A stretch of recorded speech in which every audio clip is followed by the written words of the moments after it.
నుంచి చింత. చింత అంటే ఆలోచన, దిగులు. ఓ డబ్బులు అయిపోతున్నాయి, ఓ అయిపోతుంది, అవి అయిపోతుంది, అది లేదు ఇది లేదని చింతపడద్దు, దిగులు పడద్దు. ఈ చింత పడుతున్నావు, దిగులు పడుతున్నావు, దానివల్ల నీకేమవుతుంది జగన్ గారు? ఏమవుతుంది? ఏంటో ఒక ఆలోచించి ఆలోచించి చింతపడటం వల్ల ఏమవుతుందంటే నీకు బీపీ వస్తుంది. నీ బాధలను తొలగిపోతున్నా నువ్వు ఆలోచించడం వలన ఆరోగ్యం పాడైపోయి బీపీ మొదలవుతుంది. ఆ బీపీ తర్వాత ఇంకేమవుతుంది? షుగర్ అవుతుంది. నువ్వు ఏం కోరుకుంటున్నావు ఇప్పుడు? ఏమని ఏం కోరుకుంటున్నావు?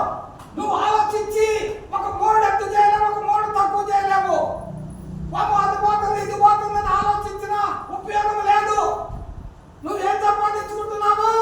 బీపీ సంపాదించుకుంటున్నావు, షుగర్ సంపాదించుకుంటున్నావు, కానీ నువ్వు ఆలోచించడం వలన నీకేమి ప్రయోజనము లేదు. అందుకని దేవుడు అంటాడు, మీ చింత యావత్తు కూడా నా మీద వేయండి. యేసయ్యతో ఉంటే చింతలన్నీ పోతాయట. హల్లెలూయా! ఎంత మంచి దేవుడవయ్యా యేసయ్యా.